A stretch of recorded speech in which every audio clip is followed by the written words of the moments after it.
إن الحمد لله نحمده ونستعينه ونستغفره ونعوذ بالله من شرور أنفسنا ومن سيئات أعمالنا من يهده الله فلا مضل له ومن يضلل فلا هادي له وأشهد أن لا إله إلا الله وحده لا شريك له وأشهد أن محمدا عبده ورسوله يا أيها الذين آمنوا اتقوا الله حق تقاته ولا تموتن إلا وأنتم مسلمون يا أيها الناس اتقوا ربكم الذي خلقكم من نفس واحدة وخلق منها زوجها وبث منهما رجالا كثيرا ونساء واتقوا الله الذي تساءلون به والأرحام إن الله كان عليكم رقيبا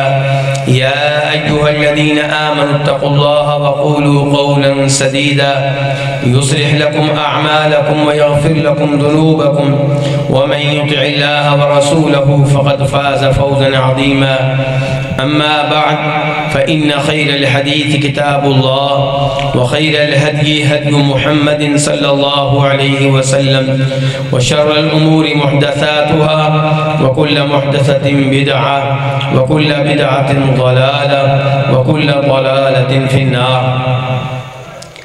ہر قسم کی حمد و ثنا اللہ رب العزت کے لیے جس نے ہم سب کو اپنے اس گھر میں جمع ہونے کی توفیق بخشی۔ کثرت سے درود و سلام و امام الانبیاء جناب محمد الرسول اللہ صلی اللہ علیہ وسلم کی ذات اقدس پہ جن کا پیغام سنانے کے لیے میں آج آپ کے پاس حاضر ہوا ہوں۔ تو پھر میرا موضوع کیا ہے؟ جی نہیں، ان سے پوچھنے کیوں جی میرا موضوع کیا ہے؟ پیغام مصطفیٰ۔ پیغام مصطفیٰ صلی اللہ علیہ وسلم کے موضوع پہ میں نے گفتگو کرنی ہے، اور دین سارے کا سارا پیغام مصطفیٰ ہے صلی اللہ علیہ وسلم۔ اس لیے میں اپنے موضوع کو محدود کرتے ہوئے موقع کی مناسبت سے یہ بیان کرنا چاہوں گا کہ اسراء و معراج کے تعلق سے ہمیں پیغام مصطفیٰ کیا ملا۔ آپ جانتے ہیں کہ اسلامی لحاظ سے کون سا مہینہ ہے؟ مارچ کا کہ اپریل کا؟ رجب کا مہینہ ہے۔ بھائی کہہ رہے ہیں رجب کا مہینہ ہے، آپ کہہ رہے تھے مارچ اور اپریل کا ہے، تو رجب کا مہینہ ہے۔ اور رجب کے مہینے میں ایک بڑا واقعہ پیش آیا تھا، کون سا؟ جی، اور معراج کا واقعہ کب پیش آیا تھا؟ تو بہت سے لوگوں کا یہ خیال ہے کہ نبی علیہ السلام کی اسراء و معراج کا واقعہ رجب کے مہینے میں پیش آیا تھا، اگرچہ یہ چیز تاریخ سے ثابت نہیں ہے۔ علماء کرام میں اس معاملے میں شدید اختلاف ہے کہ اسراء و معراج کا واقعہ کب پیش آیا۔ اسراء و معراج کے بارے میں کوئی اختلاف نہیں ہے۔ اسراء و معراج کا واقعہ ایک حقیقت ہے۔ اسراء و معراج کی احادیث کو بہت سے صحابہ کرام نے روایت کیا ہے۔ ہم میں سے ہر کوئی اسراء و معراج کے واقعے پہ ایمان لاتا ہے، جو اس پہ ایمان نہیں لاتا وہ مسلمان نہیں ہے۔ لیکن مسئلہ ہے اس واقعے کی تاریخ کا۔ مسئلہ یہ ہے کہ یہ واقعہ کس سال پیش آیا، کس مہینے پیش آیا، اور کس تاریخ کو پیش آیا۔ تو اس بارے میں ہمارے پاس کوئی بھی مستند قسم کی روایت نہیں ہے۔ کئی علماء کرام کا خیال ہے کہ یہ واقعہ رجب کے مہینے میں پیش آیا، کچھ کا خیال ہے رمضان کے مہینے میں، کئی علماء کرام کی رائے ہے ربیع الاول کے مہینے میں، کئی علماء کرام کی رائے ہے کہ ربیع الثانی کے مہینے میں۔ کتنے مہینے ہو گئے؟ 4۔ اب آپ سال کی طرف آ جائیں۔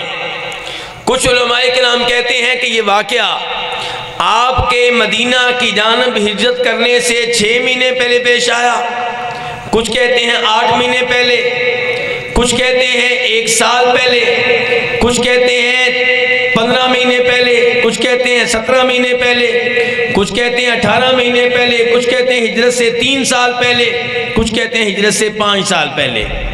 تو کہنے کا مطلب یہ ہے کہ اس واقعے کی تاریخ معلوم نہیں ہے، لیکن لوگوں نے اس واقعے کو رجب کی طرف منسوب کر دیا ہے، اور بہت سے لوگ 27 رجب کو اس واقعے کی مناسبت سے جشن مناتے ہیں، 27ویں رات کو جاگتے ہیں، شب بیداری کا اہتمام کرتے ہیں، تلاوت کا اہتمام کرتے ہیں، اذکار کا اہتمام کرتے ہیں۔ یہ ساری چیزیں قرآن و حدیث سے ثابت نہیں ہیں، لیکن رجب کے مہینے کی نسبت اسراء و معراج کی طرف کر دی گئی ہے۔ اس لیے میں آج کے درس میں یہ بیان کرنا چاہوں گا کہ بجائے اس کے کہ آپ اسراء و معراج کی مناسبت سے کوئی رات منائیں یا کوئی دن منائیں، آپ اس بات پہ غور کریں کہ اسراء و معراج کے ذریعے ہمیں نبی علیہ السلام نے کیا پیغام دیا۔ پیغام پہ غور کرنے کی ضرورت ہے، پیغام پہ عمل کرنے کی ضرورت ہے، پیغام کو اپنانے کی ضرورت ہے، واقعے کو منانے کی ضرورت نہیں ہے، بلکہ یہ جائز نہیں ہے۔ تو اسراء و معراج کے تعلق سے پہلا پیغام مصطفیٰ کیا ہے کہ 5 وقت کی نمازیں وقت پہ ادا کی جائیں۔ کیا دلیل ہے اس پہلے پیغام کی؟ امام مسلم رحمہ اللہ روایت کرتے ہیں جناب عبداللہ بن مسعود رضی اللہ تعالیٰ عنہ سے، کہتے ہیں کہ فَأُعْطِيَ رَسُولُ اللَّهِ صلی اللہ علیہ وسلم ثلاثہ، کہ نبی علیہ السلام کو معراج کے موقع پہ سدرۃ المنتہا کے پاس لے جایا گیا اور وہاں پہ آپ کو 3 چیزیں دی گئیں۔ پہلے نمبر پہ فرماتے ہیں اُعْطِيَ الصَّلَوَاتِ الْخَمْسِ، نبی علیہ السلام کو 5 نمازیں دی گئیں۔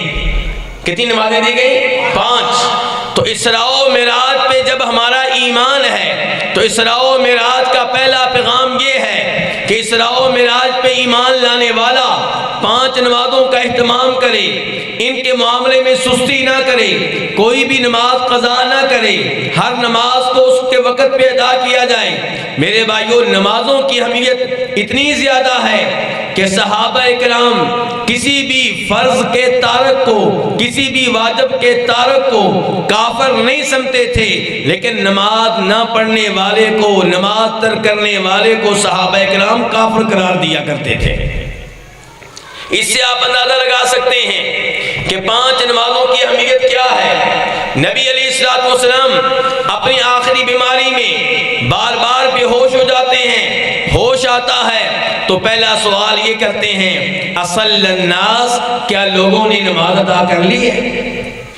ہوش آنے کے بعد اپنی بیٹیوں کے بارے میں نہیں پوچھتے، اپنی بیویوں کے بارے میں سوال نہیں کرتے، اور امت کے حالات کے بارے میں بھی سوال نہیں کرتے، سوال یہ کرتے ہیں کہ کیا لوگوں نے نماز پڑھ لی ہے۔ اس سے آپ اندازہ لگا سکتے ہیں کہ نماز کی اسلام میں کیا اہمیت ہے، اور یہ اسراء و معراج کے اعتبار سے پہلا پیغام مصطفیٰ ہے صلی اللہ علیہ وسلم۔ دوسرے نمبر پہ پیغام مصطفیٰ کیا ہے؟ جناب عبداللہ بن مسعود کہتے ہیں وَأُعْطِيَ خَوَاتِيمَ سُورَةِ الْبَقَرَةِ، نبی علیہ السلام کو اسراء و معراج کے موقع پہ سورہ بقرہ کی آخری آیتیں دی گئیں۔ سورہ بقرہ کی آخری آیتیں کون سی ہیں؟ کون سا بچہ بتائے گا؟ کہاں سے شروع ہوتی ہیں؟ آمن الرسول بما انزل الیہ من ربہ والمؤمنون۔ میرے بھائیو، یہ وہ آیتیں ہیں جن کے بارے میں نبی علیہ السلام ایک اور حدیث میں ارشاد فرماتے ہیں، جسے امام مسلم اپنی صحیح میں لے کر آئے ہیں۔ حدیث کے راوی ابو مسعود ہیں کہ الآیتان من آخر سورۃ البقرہ من قرأہما فی لیلۃ کفتا، کہ سورہ بقرہ کی آخری آیتیں جو کوئی کسی ایک رات میں پڑھے گا، یہ آیتیں اس کے لیے کافی ہو جائیں گی، یعنی کہ اسے ہر طرح کے شر سے، ہر طرح کی مصیبت سے، ہر طرح کے حسد سے، ہر طرح کے بغض و عداوت سے، ہر طرح کے شیطانوں سے محفوظ رکھیں گی۔ کیا محفوظ رکھیں گے جی؟ کیوں جی، کس کی بات ہو رہی تھی جی؟ سورہ بقرہ کی آخری آیتیں. تو سورہ بقرہ کی آخری آیتوں کی یہ اہمیت کہ نبی علیہ الصلوۃ والسلام ارشاد فرما رہے ہیں جو رات سونے سے پہلے پڑھ لے، رات کسی وقت بھی پڑھ لے تو یہ دو آیتیں اس کے لیے کافی ہو جائیں گی، یعنی کہ کوئی بھی شر اس کے قریب نہیں آ سکے گا. سورہ بقرہ کی آخری دو آیتیں نہایت اہمیت کی حامل ہیں. ان کا اہتمام ہونا چاہیے تلاوت کے اعتبار سے بھی، معنی و مفہوم اور تفسیر جاننے کے اعتبار سے بھی، عقیدہ احکام و مسائل سیکھنے کے اعتبار سے بھی. یہ آیتیں بہت زیادہ اہمیت رکھتی ہیں. اللہ رب العزت فرماتے ہیں آمن الرسول بما انزل الیہ من ربہ والمؤمنون، کہ نبی علیہ الصلوۃ والسلام اس پہ ایمان لائے جو رب کی طرف سے نازل ہوا. رب کی طرف سے کیا نازل ہوا ہے جی میرے بھائیوں؟ رب کی طرف سے کیا نازل ہوا ہے؟ قرآن اور حدیث.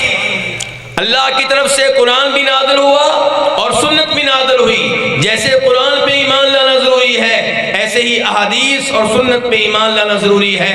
آپ فرماتے ہیں الا انی اوتیت الکتاب ومثلہ معہ، کہ لوگوں جیسے مجھے قرآن ملا ہے ایسے ہی قرآن کے ساتھ ایک اور چیز ملی ہے، اور میرے بھائیوں وہ کیا ہے؟ وہ آپ کی سنت ہے، آپ کی احادیث ہے. سورہ بقرہ کی آخری دو آیتوں میں پیغام ملتا ہے غفرانک، کہ مسلمان کو ہر وقت استغفار کرتے رہنا چاہیے. نبی علیہ الصلوۃ والسلام ایک مجلس میں 70 سے زائد بار استغفار کیا کرتے تھے. ہمیں بھی چاہیے بیٹھے اٹھتے کہا کریں استغفر اللہ، اے اللہ میں تجھ سے اپنے گناہوں کی بخشش چاہتا ہوں. سورہ بقرہ کی آخری یہ دو آیتیں ان کا یہ پیغام ہے کہ لا یکلف اللہ نفسا الا وسعها، کہ اللہ نے جو بھی احکام دیے ہیں انسان ان پہ عمل کرنے کی طاقت رکھتا ہے. کوئی بھی ایسا حکم نہیں ہے جس پہ عمل کرنے کی انسان طاقت نہ رکھتا ہو. اگر شریعت کہتی ہے داڑھی رکھو تو داڑھی رکھنے کی انسان طاقت رکھتا ہے. شریعت کہتی ہے سود کے قریب نہ جاؤ تو انسان سود سے بچنے کی استطاعت رکھتا ہے. شریعت کہتی ہے بدکاری نہ کرو تو انسان بدکاری سے پرہیز کرنے کی استطاعت رکھتا ہے. شریعت نے ایسا کوئی آرڈر نہیں دیا جو انسانی طاقت سے باہر ہے. سورہ بقرہ کی ان دو آخری آیتوں سے پیغام ملتا ہے کہ انت مولانا، کہ ہمارا مالک، ہمارا مشکل کشا، ہمارا حاجت روا ایک اللہ ہے، اللہ کے علاوہ کوئی نہیں ہے. امیر المؤمنین جناب علی کو آپ مولا اس لحاظ سے کہہ سکتے ہیں کہ وہ ہمارے محبوب ہیں، ہم ان سے محبت کرتے ہیں، ہم ان سے دوستی رکھتے ہیں، ہم ان سے پیار کرتے ہیں. لیکن مولا کا معنی جب مشکل کشا ہوگا، حاجت روا ہوگا، خالق و مالک ہوگا تو اللہ کے علاوہ کوئی مولا نہیں ہے. تو پیغام مصطفیٰ جو اسراء و معراج کے ذریعے ملا وہ یہ ہے کہ سورہ بقرہ کی آخری آیتوں کا اہتمام کیا جائے. تیسرے نمبر پہ میرے بھائیوں پیغام مصطفیٰ جو اسراء و معراج کے ذریعے ملا، عبداللہ بن مسعود کہتے ہیں مسلم شریف کی حدیث ہے وَغُفِرَ لِمَن لَّمْ يُشْرِكْ مِنْ أُمَّتِهِ بِاللَّهِ شَيْئًا الْمُقْحِمَاتِ، کہ اگر نبی علیہ السلام کا کوئی امتی شرک کے بغیر فوت ہوتا ہے تو اس کے بڑے بڑے گناہ معاف کر دیے جائیں گے.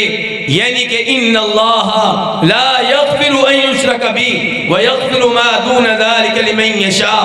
تو پیغام مصطفیٰ یہ ہوا کہ اگر کوئی شرک پہ فوت ہوتا ہے اس کے لیے کوئی معافی نہیں ہے، اور اگر کوئی توحید پہ فوت ہوتا ہے تو ممکن ہے اللہ تعالیٰ اس کے سارے گناہ پہلی فرصت میں معاف کر دیں. اور یہ بھی ممکن ہے کہ کسی نبی کی شفاعت کی وجہ سے معاف کر دیں، کسی فرشتے کی شفاعت کی وجہ سے معاف کر دیں، کسی مومن کی شفاعت کی وجہ سے معاف کر دیں. اور یہ بھی ممکن ہے کہ اللہ تعالیٰ عذاب دینے کے بعد جہنم سے نکال لے لیکن بالآخر جنت میں جائے گا، ہمیشہ ہمیشہ کے لیے جہنم میں نہیں رہے گا. لیکن جو شرک پہ فوت ہوگا، جو غیر اللہ کے نام پہ جانور ذبح کرتے ہوئے اس عقیدے پہ فوت ہوگا، جو قبر والوں کو مشکل کشا سمجھتا ہوگا، قبر والوں کو حاجت روا سمجھتا ہوگا، ان سے دعائیں کرتا ہوگا، نبی علیہ السلام کی قبر پہ کھڑے ہو کے نبی علیہ السلام کو پکارتا ہوگا، آپ سے دعائیں کرتا ہوگا، چاہے شفاعت کے نام پہ کرے، شفاعت برحق ہے لیکن شفاعت کا مالک اللہ ہے، اللہ سے سوال کرنا چاہیے کہ یا اللہ ہمیں ان میں شامل فرما جن کی روز قیامت نبی علیہ السلام شفاعت فرمائیں گے۔ نبی علیہ السلام سے شفاعت کا سوال کرنا، آپ کو پکارنا، یہ دعا ہے، اور جب آپ سے دعا کی جائے گی تو اللہ کے ساتھ شرک ہو جائے گا، جبکہ پیغام مصطفیٰ یہ ہے کہ انسان شرک سے بچ کر رہے، توحید کے اوپر فوت ہوئے تو اس کے دیگر گناہ معاف کر دیے جائیں گے۔ لیکن میرے بھائیوں، جو شرک پہ فوت ہوگا تو پیغام مصطفیٰ یہ ہے کہ اس کے لیے کوئی معافی نہیں ہے۔ چوتھے نمبر پہ میرے بھائیوں، پیغام مصطفیٰ یہ ہے کہ شراب پینے والا خیر کے اوپر نہیں ہے، شراب پینے والا گمراہ ہو سکتا ہے، شراب اور نشہ گمراہی کا سبب ہے۔ امام مسلم روایت کرتے ہیں جناب ابو ہریرہ رضی اللہ تعالیٰ عنہ سے، کہتے ہیں کہ فرمایا نبی علیہ السلام نے کہ اسراء کے سفر میں، معراج کے سفر میں مجھے 2 برتن پیش کیے گئے، 2 پیالے پیش کیے گئے، ایک پیالے میں شراب تھی اور دوسرے پیالے میں کیا تھا؟ دودھ تھا۔ فرماتے ہیں نبی علیہ السلام میں نے اس پیالے کو اختیار کیا جس میں دودھ تھا، تو جبریل علیہ السلام کہنے لگے ہدیت الی الفطرہ، آپ کو فطرت اپنانے کی توفیق دی گئی ہے، آپ نے اس چیز کو اپنایا ہے جو شریعت کے عین مطابق ہے، اسلام کے عین مطابق ہے۔ اس کے بعد جبریل کہتے ہیں کہ اے اللہ کے رسول، اگر آپ شراب کو اختیار کرتے تو آپ کی امت گمراہ ہو جاتی۔ پتہ چلا شراب گمراہی کا سبب ہے، نشہ کرنے والے گمراہی کا شکار ہو سکتے ہیں، نشہ کرنے والے گمراہی میں مبتلا ہو سکتے ہیں۔ جو نشے سے دور رہے گا اس کے بارے میں امید کی جا سکتی ہے کہ صراط مستقیم پہ گامزن رہے گا، لیکن جو نشہ کرتا ہوگا، شراب پیتا ہوگا، اس کے بارے میں خطرہ ہے کہ وہ باطل کا شکار ہو سکتا ہے، باطل پرستوں کا شکار بن سکتا ہے۔ اس لیے میرے بھائیوں، شراب سے دور رہنا چاہیے، نشے سے دور رہنا چاہیے۔ یہ چوتھے نمبر پہ پیغام مصطفیٰ ہے۔ اسراء و معراج کے لحاظ سے 5ویں نمبر پہ پیغام مصطفیٰ یہ ہے کہ مومن وہ ہے جس کے ایمان میں کسی قسم کا شک و شبہ نہ ہو، اللہ نے جو بات کر دی اس پہ آنکھیں بند کر کے ایمان لے آئے، جو حدیث نبی علیہ السلام سے ثابت ہو جائے اس پہ آنکھیں بند کر کے ایمان لے آئے۔ یہ پیغام ہمیں کیسے ملا؟ آپ جانتے ہیں کہ جب نبی علیہ السلام اسراء و معراج کی صبح مکہ تشریف لائے تو آپ نے مکہ والوں کو بتایا کہ میں رات کے معمولی سے حصے میں مسجد حرام سے مسجد اقصیٰ گیا ہوں، 40 دن کا سفر میں نے رات کے معمولی سے حصے میں کیا ہے۔ تو آپ کا مذاق اڑانے لگے اور طنز کرنے لگے اور سمجھنے لگے کہ نبی علیہ السلام نے غلط کہا ہے۔ اب انہیں امید لگ گئی کہ ابو بکر صدیق کو، جو آپ کے سب سے بڑے دیوانے ہیں، سب سے بڑھ کر آپ سے محبت کرنے والے ہیں، آج جب ان کو اس واقعے کا پتہ چلے گا تو وہ ایمان سے توبہ طیب ہو جائیں گے۔ ابو بکر صدیق کے پاس آتے ہیں، کہتے ہیں ابو بکر سنا ہے کہ تمہارا یار جس پہ ایمان لائے ہو، جن کا کلمہ پڑا ہے، وہ کیا دعویٰ کر رہا ہے؟ ابو بکر صدیق نے کہا کیا کہہ رہے ہیں؟ کہنے لگے کہ وہ کہہ رہا ہے کہ رات کے معمولی سے حصے میں مکہ سے شام گیا ہوں، مسجد حرام سے مسجد اقصیٰ گیا ہوں، بڑی نشانیاں دیکھی ہیں، بڑے نبی دیکھے ہیں، اب بتاؤ تم کیا کہتے ہو؟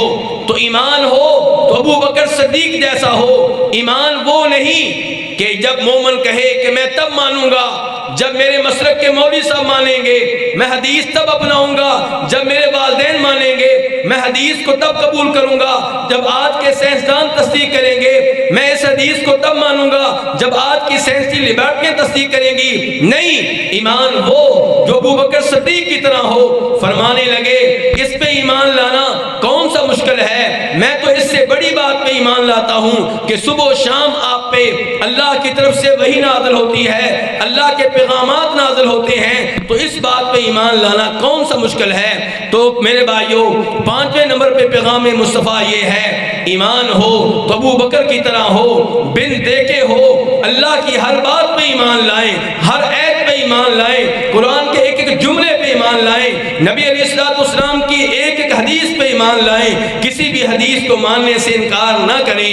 آج ایسے لوگ موجود ہیں جو خود اسراء و معراج کے واقعے کے لحاظ سے گمراہ ہو چکے ہیں, وہ یہ ماننے کے لیے تیار نہیں ہیں کہ اسراء و معراج کا واقعہ حقیقت ہے. وہ کہتے ہیں اسراء و معراج کا واقعہ خواب ہے, یہ حقیقت نہیں ہے, یہ نیند کی حالت میں ہوا ہے, بیداری کی حالت میں نہیں ہوا, جسمانی طور پہ نہیں ہوا. ایسے لوگ میرے بھائیوں صحیح معنوں میں مومن نہیں ہیں. اللہ رب العزت اس ایمان کو مانتے ہیں جو ابو بکر صدیق کی طرح ایمان ہو, شک و شبہ سے پاک ہو. میرے بھائیوں اسراء و معراج کے تعلق سے چھٹا پیغام یہ ہے کہ نبی علیہ السلام کی سب سے بڑی شان, سب سے بڑا مقام یہ ہے کہ آپ اللہ کے بندے ہیں. آج لوگ نبی علیہ السلام کی شان بیان کرتے ہوئے عجیب و غریب الفاظ استعمال کرتے ہیں, مبالغہ اور غلوب سے کام لیتے ہیں. کوئی کہتا ہے کہ آپ صاحب لولاک ہیں, کوئی کہتا ہے کہ آپ نور من نور اللہ ہیں, اللہ کے ذاتی نور میں سے نور ہیں, گویا کہ نعوذ باللہ اللہ کے بیٹے ہوئے. کوئی کہتا ہے کہ آپ صاحب لولاک ہیں, کہ آپ نہ ہوتے تو اللہ کائنات کو پیدا نہ کرتا, جبکہ یہ عقیدہ قرآن کے خلاف ہے. وما خلقت الجن والانس الا لیعبدون. اللہ تعالیٰ کہتے ہیں کہ میں نے جنوں اور انسانوں کو صرف اپنی عبادت کے لیے پیدا کیا ہے. اللہ نے یہ نہیں کہا کہ میں نے جنوں اور انسانوں کو یا آسمانوں اور زمینوں کو اپنے نبی کی خاطر پیدا کیا ہے.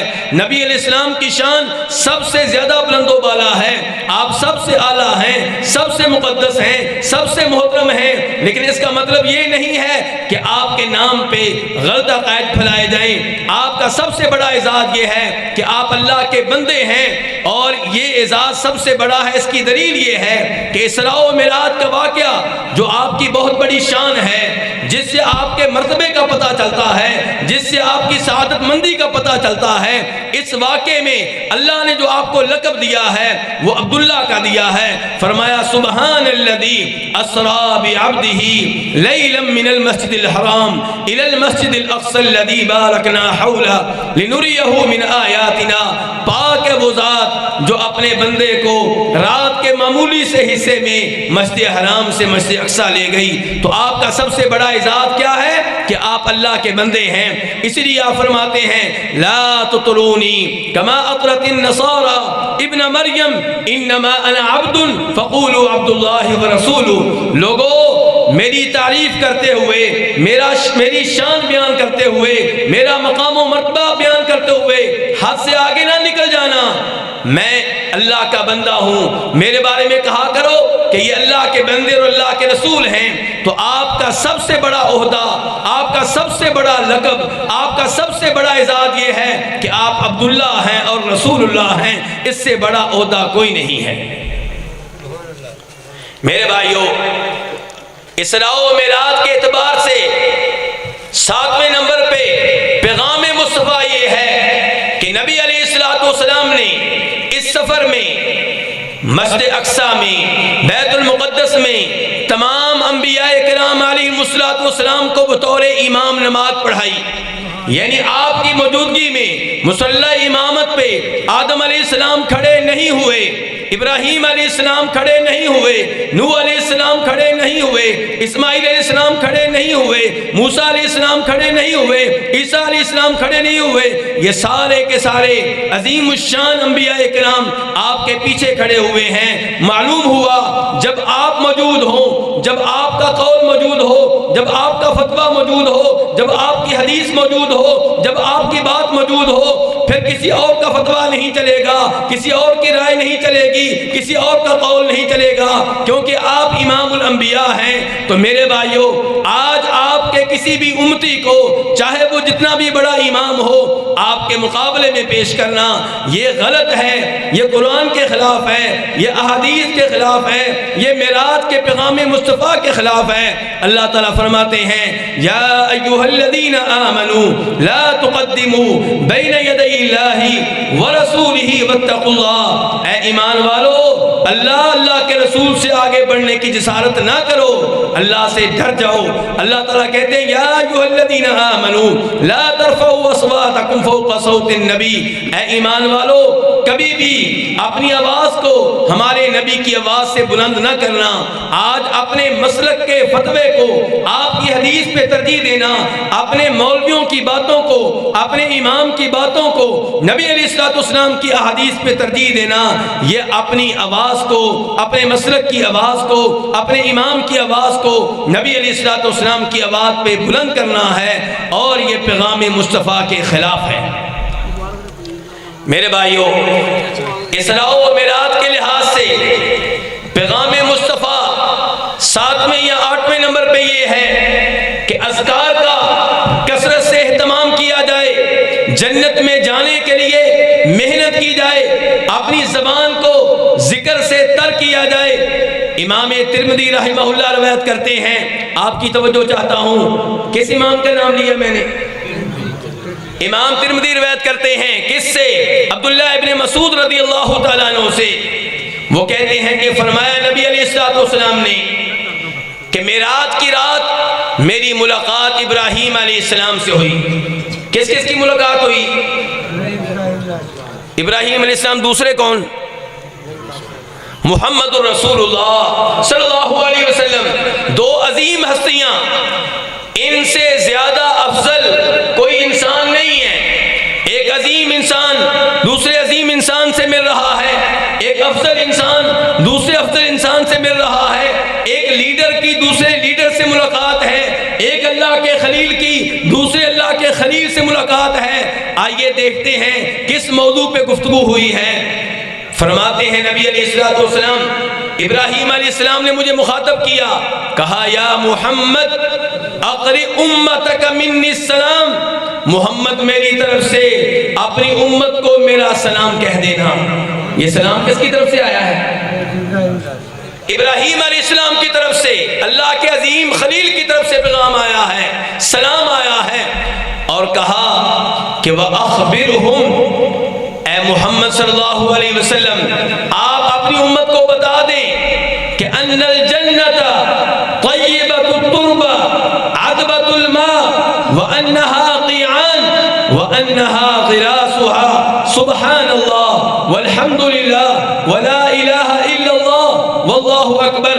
ابراہیم علیہ السلام کا عظیم پیغام جسے نبی علیہ السلام لے کر آئے ہیں، تو وہ پیغام ابراہیمی بھی ہوا، پیغام محمدی بھی ہوا۔ کیا پیغام ہے؟ ابراہیم علیہ السلام کہہ رہے ہیں کہ اپنی امت کو بتا دیں کہ جنت جو ہے اس کی مٹی بڑی زرخیز ہے، اس کا پانی شاندار ہے، لیکن جنت کی جو مٹی ہے وہ ایک چٹیل میدان ہے۔ اگر آپ اپنے نام کے درخت لگانا چاہتے ہیں تو کیا کہا کریں، کیا پڑھا کریں؟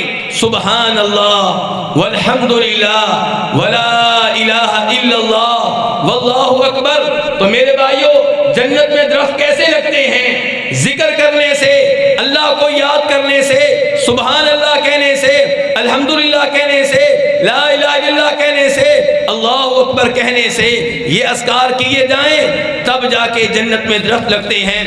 یہاں پہ ایک بڑے امام گزرے ہیں، امام نووی رحمہ اللہ، ان کا ایک عظیم قول آپ کے سامنے رکھنا چاہتا ہوں۔ امام نووی فرماتے ہیں کہ ہم کتنے خوش نصیب ہیں کہ اللہ رب العزت نے ہماری سند جناب محمد رسول اللہ صلی اللہ علیہ وسلم کے ذریعے ابراہیم علیہ السلام کے ساتھ ملا دی ہے کہ نبی علیہ السلام یہ حدیث کس سے روایت کر رہے ہیں؟ ابراہیم علیہ السلام سے روایت کر رہے ہیں۔ تو ہماری سند صحابہ کرام کے ذریعے نبی علیہ السلام سے بھی ملتی ہے اور ابراہیم علیہ السلام سے بھی ملتی ہے۔ یہ بہت بڑا اعزاز ہے، بہت بڑی سعادت ہے۔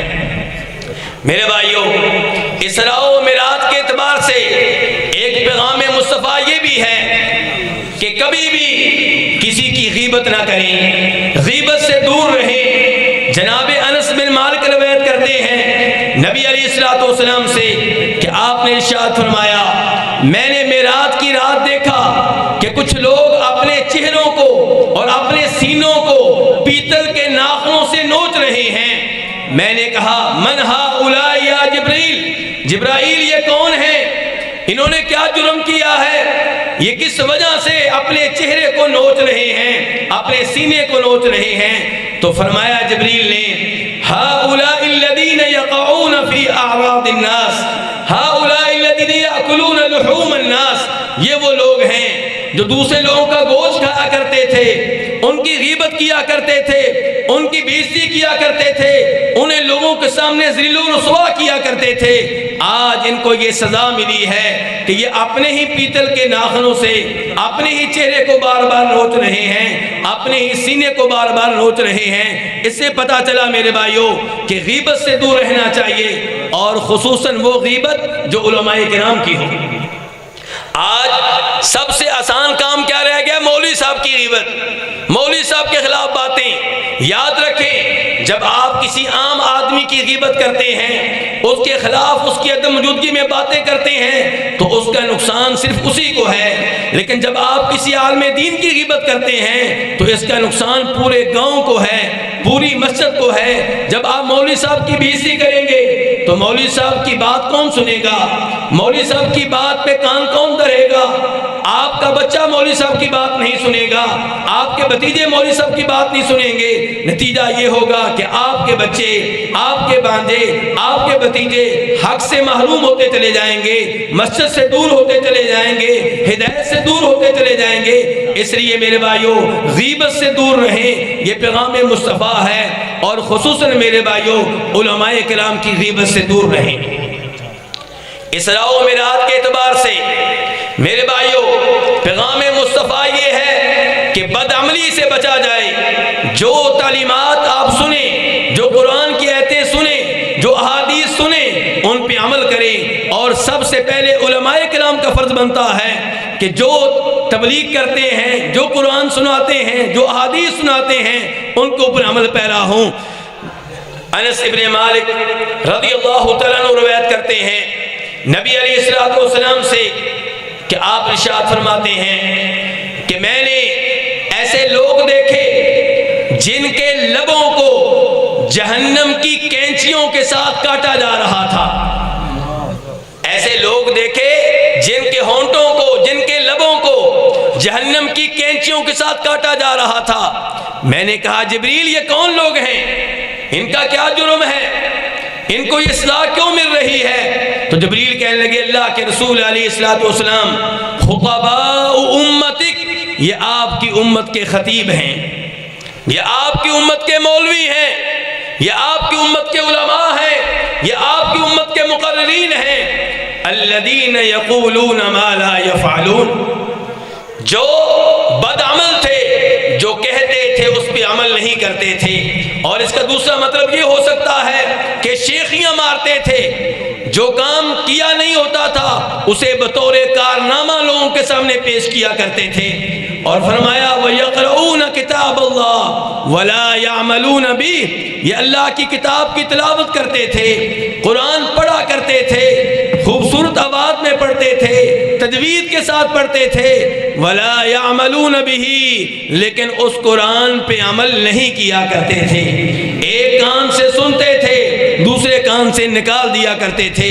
میرے بھائیوں اسراء و معراج کے تعلق سے آخری نمبر پہ پیغام مصطفیٰ یہ ہے کہ جناب انس ابن مالک کہتے ہیں، اور اس حدیث کو امام مسلم اپنی صحیح میں لے کر آئے ہیں کہ فرمایا نبی علیہ السلام نے، میں نے سرخ ٹیلے کے پاس جناب موسیٰ علیہ السلام کو دیکھا کہ وہ اپنی قبر میں نماز پڑھ رہے ہیں۔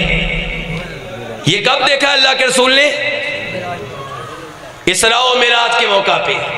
اسراء و معراج کے موقع پہ آپ نے دیکھا کہ موسیٰ علیہ السلام اپنی قبر میں کیا کر رہے ہیں؟ نماز پڑھ رہے ہیں۔ تو اس سے کیا پیغام ملا؟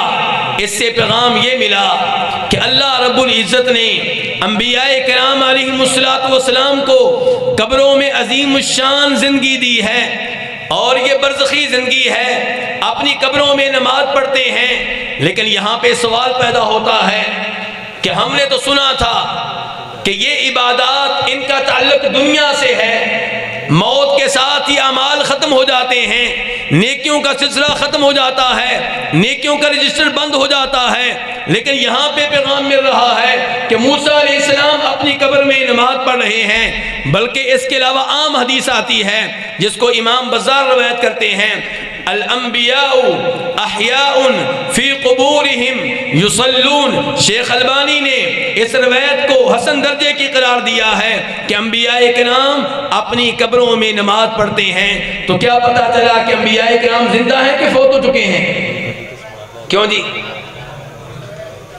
جی وابی بیٹھے ہیں، زندہ ماننے کو دل نہیں چاہتا، لگتا ہے فوت ہو گئے۔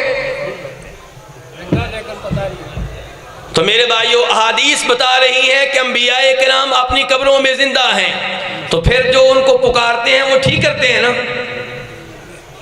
قبر والوں کو پکارنا، نبیوں کو پکارنا ٹھیک ہو گیا، وہ زندہ ہیں قبروں میں۔ جی یہ مسئلہ حل کر دیں، اس کے بعد میں اجازت چاہوں گا۔ بتائیں اب کہ نبی جو ہیں وہ قبروں میں زندہ ہیں، صحیح حدیث ہے۔ ہمارے نبی فرما رہے ہیں، مسلم شریف کی حدیث ہے کہ موسیٰ علیہ السلام کو قبر میں دیکھا کہ نماز پڑھ رہے ہیں۔ تو اب کیا ہمیں عقیدہ معلوم ہوا کہ کیا انبیاء کرام کو قبروں میں پکارنا جائز ہے، ان سے دعا کرنا جائز ہے، یا رسول اللہ مدد کے نعرے لگانے جائز ہیں؟ میرے بھائیو، ہمارا یہ عقیدہ ہے کہ انبیاء کرام قبروں میں زندہ ہیں، لیکن زندگی کون سی؟ دنیا والی زندگی نہیں ہے، وہ برزخ کی زندگی ہے، وہ آخرت کی زندگی ہے۔ ہمارے لحاظ سے وہ کیا ہیں؟ وما انت بمسمع من فی القبور۔ ہمارے لحاظ سے نبی، غیر نبی جو بھی قبروں میں جا چکے، اللہ نے قرآن میں عقیدہ دیا جو قبروں میں جا چکے ہیں انہیں آپ اپنی آواز نہیں سنا سکتے۔ ہمارے اعتبار سے نبیوں کی کیا حیثیت ہے کہ انک لا تسمع الموتى، کہ جو بھی فوت ہو چکے ہیں انہیں آپ اپنی آواز نہیں سنا سکتے۔ انک میت وانہم میتون، اور یقیناً نبی علیہ الصلوۃ والسلام اور دیگر انبیاء کرام علیہم الصلوۃ والسلام فوت ہو چکے ہیں۔ جو زندگی ان کو قبر میں ملی ہے وہ دنیا کی زندگی نہیں ہے۔ شہداء وہ بھی زندہ ہیں لیکن دنیاوی زندگی نہیں ہے، برزخ کی زندگی ہے۔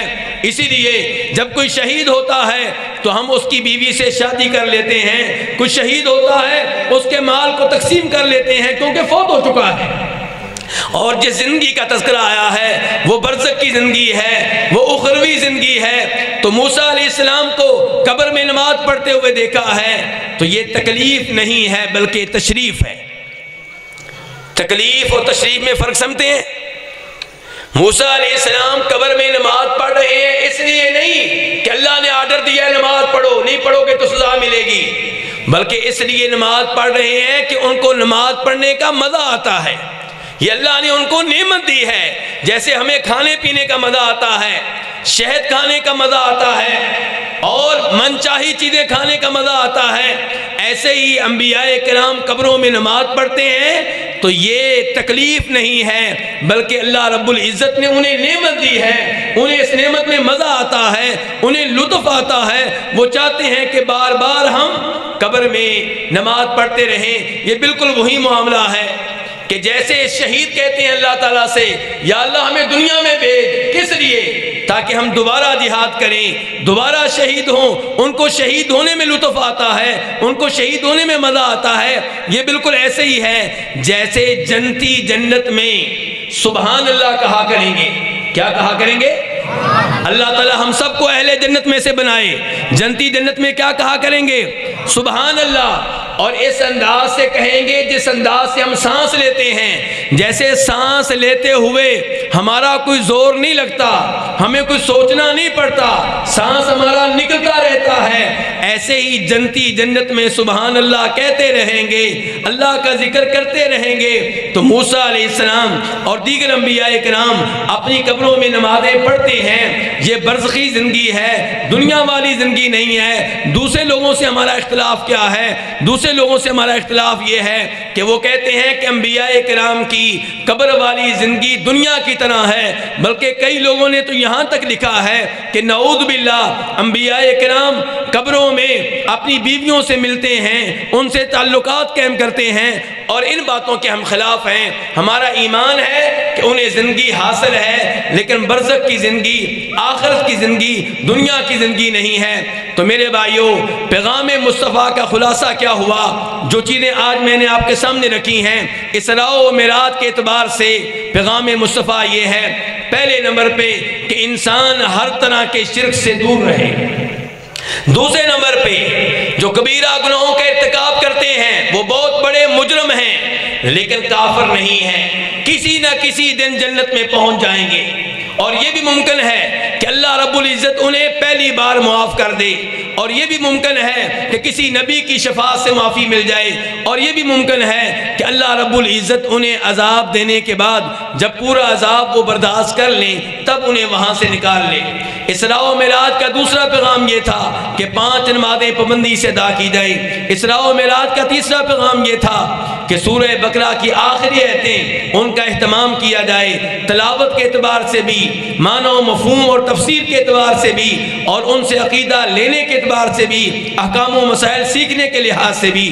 اور چوتھے نمبر پہ اسراء و معراج کے اعتبار سے پیغام مصطفیٰ یہ تھا کہ ہر طرح کے نشے سے، شراب سے دور رہا جائے۔ اور 5ویں نمبر پہ پیغام مصطفیٰ یہ تھا کہ انسان کا ایمان ہو ابو بکر صدیق کی طرح پکا، اس میں کسی قسم کا شک و شبہ نہ ہو، اللہ کی ہر بات پہ یقین ہو، نبی علیہ السلام کی ہر حدیث پہ یقین ہو۔ آپ کی کسی بھی حدیث کو اس لیے ماننے سے انکار کر دینا کہ میری عقل کے خلاف ہے، میرے مسلک کے خلاف ہے، میرے اماموں کے خلاف ہے، میرے بزرگوں کے خلاف ہے، یہ بالکل غلط ہے۔ اور پیغام مصطفیٰ 6 نمبر پہ یہ تھا کہ آپ کا سب سے بڑا اعزاز یہ ہے کہ اللہ نے آپ کو عبداللہ قرار دیا ہے، آپ صحیح معنوں میں اللہ کے بندے ہیں۔ ہم اللہ کے بندے بننا چاہ رہے ہیں لیکن بن نہیں پا رہے، جبکہ نبی علیہ السلام کامل اور مکمل عبداللہ ہیں، اللہ کے بندے ہیں۔ اسراء و معراج کے اعتبار سے پیغام مصطفیٰ یہ ہے کہ نبی علیہ السلام نے مسجد اقصیٰ میں تمام نبیوں کو بطور امام نماز پڑھائی ہے۔ اس سے پیغام ملا کہ جب آپ کی نبوت آ جائے، آپ موجود ہوں، کسی اور کی امامت نہیں چلے گی، نہ کسی اور نبی کی، نہ کسی اور امام کی، نہ کسی اور بزرگ کی۔ اس لیے نبی علیہ السلام اتھارٹی ہیں، آپ حرف آخر ہیں۔ اور معراج کے لحاظ سے ایک پیغام یہ تھا کہ غیبت سے دور رہا جائے، کسی بھی مسلمان کی کبھی بھی توہین نہ کرے، کبھی بھی بے عزتی نہ کرے۔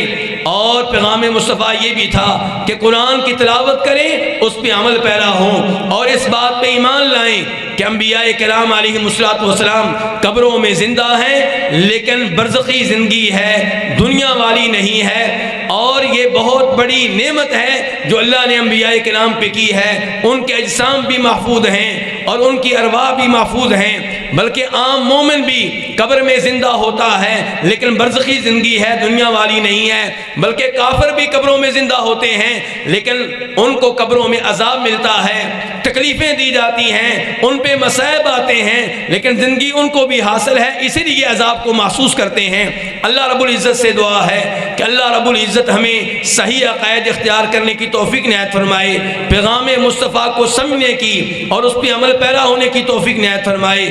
جن احباب نے آج کے پروگرام کا انعقاد کیا، اس کے لیے تعاون کیا، اس کے لیے محنت کی، اللہ رب العزت ان کی محنتیں قبول فرمائے، ان کی زندگی میں برکتیں ڈالے، ان کے مال میں برکتیں ڈالے، ان کی اولاد میں برکتیں ڈالے، اور اللہ رب العزت ایسے پروگراموں سے ہمیں کچھ سیکھنے کی اور اس پہ عمل پیرا ہونے کی توفیق بخشے۔ وآخر دعوانا ان الحمد للہ رب العالمین۔